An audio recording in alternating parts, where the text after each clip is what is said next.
Pues, a ver, es muy habitual que cuando pensamos en un concepto como el de parir o dar a luz, la mente se nos vaya casi instintivamente hacia la luz. Claro, hacia la creación pura. Eso es, hacia el principio de algo completamente nuevo.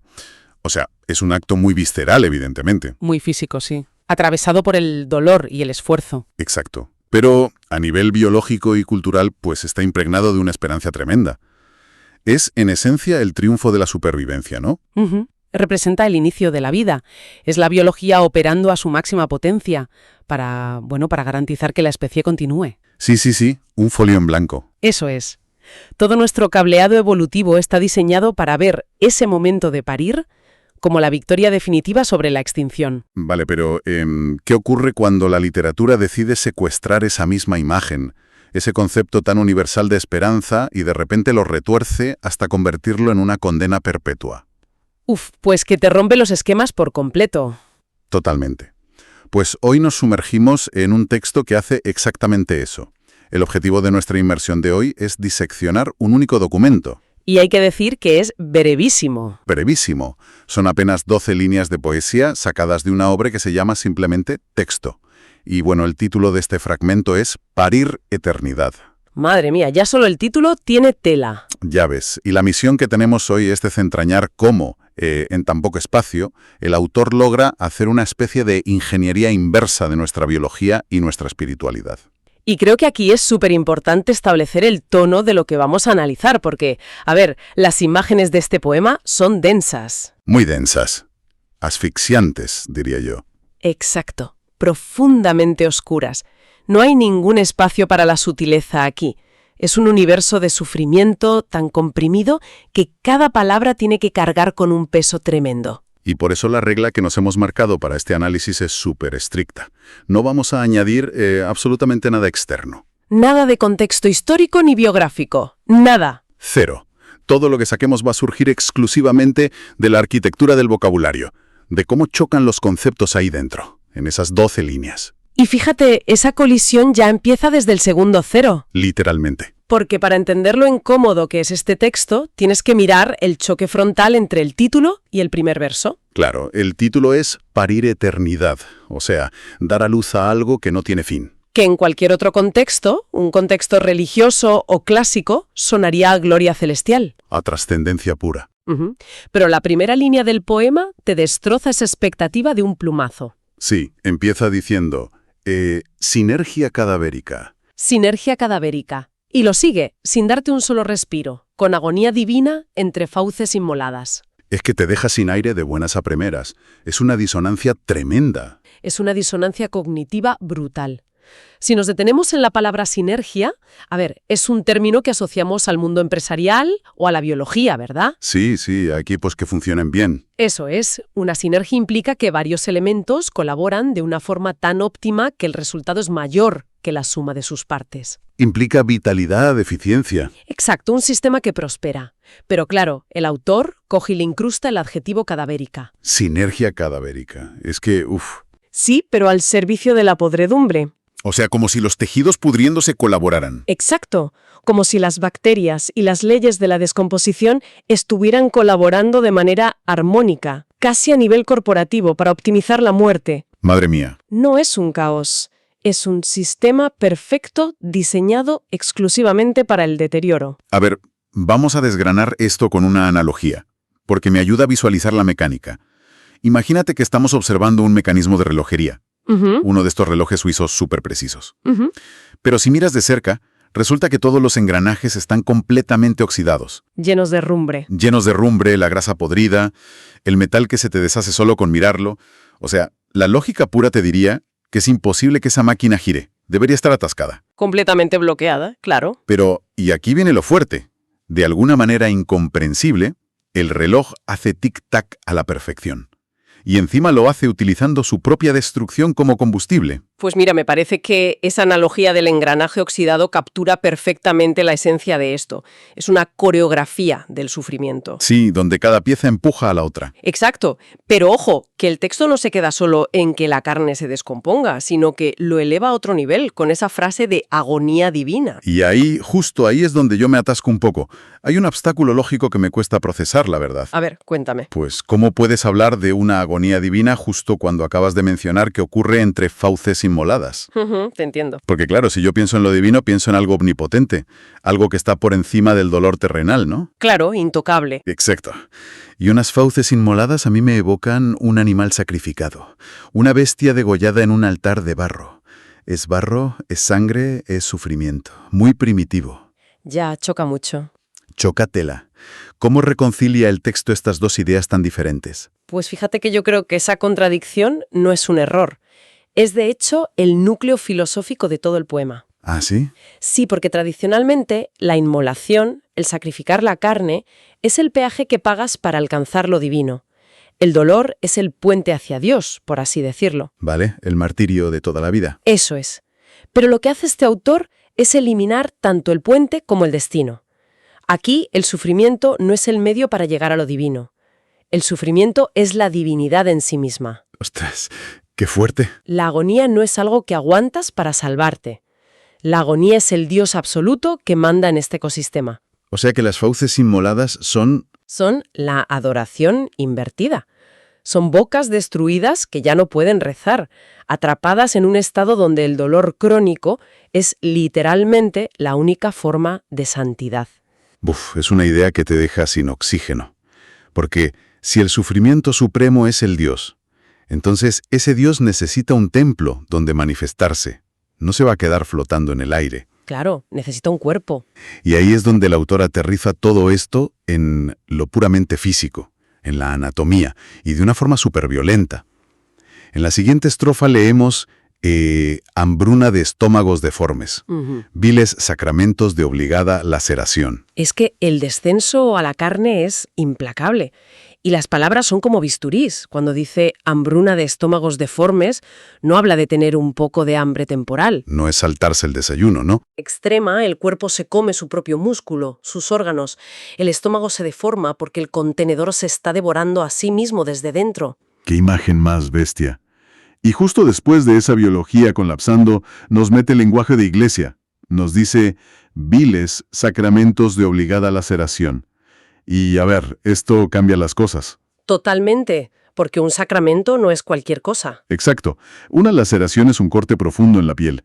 Si solo quisiera hablar de tortura, habría dicho suplicio, tortura, castigo, pero elige la palabra sacramento. Y la diferencia principal entre una tortura aleatoria y un sacramento es el dogma. La religión, claro. Sí, un sacramento es un rito institucionalizado. Hay una regla sagrada detrás. En las religiones, un bautismo es algo ordenado para acercar el alma a la luz. Pero aquí la luz no existe. Son la ley. Es un rito que tienes que cumplir sí o sí para adorar a ese Dios de la agonía. Y la coletilla esa de obligada laceración te subraya esa, digamos, burocracia del dolor. Obligatoria, sí. No es el sacrificio voluntario de un mártir. Es la línea de montaje de una fábrica. Y de hecho, luego habla de infernales maquinarias corpóreas. El cuerpo humano como una máquina. Eso es. El cuerpo ya no es el templo del alma. Lo han degradado a una herramienta industrial, diseñada solo para procesar dolor. Es la sistematización absoluta del tormento. El cuerpo como un engranaje más de esa sinergia cadavérica del principio. Ya, pero espera, porque hablando de maquinarias y engranajes, aquí es donde encuentro un cortocircuito en el texto. Un aparente tropiezo lógico. A ver. Sí, me obligó a releer la estrofa varias veces. Antes de las maquinarias, hay una línea que dice corrompen sus osamentas corruptas. Esa frase es clave. Pues a mí me sonó a redundancia innecesaria a nivel lingüístico y físico.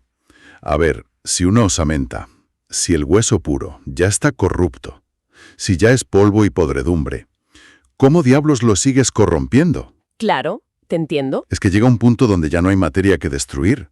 La podredumbre tiene que tener un límite biológico, ¿no? Pues me parece una objeción excelente, la verdad.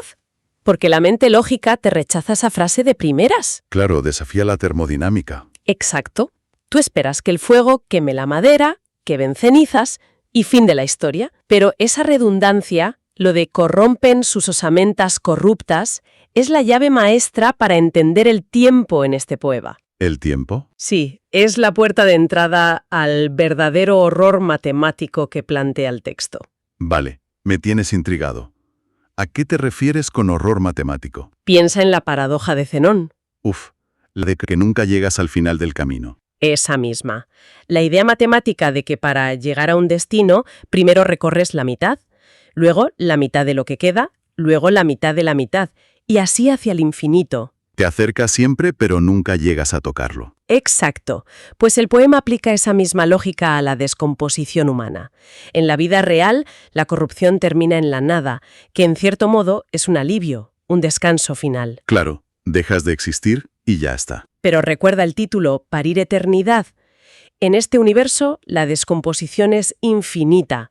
El hueso se pudre, se corrompe, pero nunca se consume del todo. Ah, vale. Siempre queda una fracción microscópica de materia que de alguna manera se regenera lo justo para que pueda seguir siendo corrompida en el segundo siguiente. Ostras, eso me cambia el paradigma por completo. O sea, no es que el cuerpo esté muerto y pudriéndose, es que está atrapado en un bucle donde no le dejan desaparecer. Se le niega el alivio de la nada. Es que solo imaginar el desgaste energético de mantener una maquinaria corpórea encendida solo para sostener un ciclo infinito de putrefacción, me agota solo de pensarlo.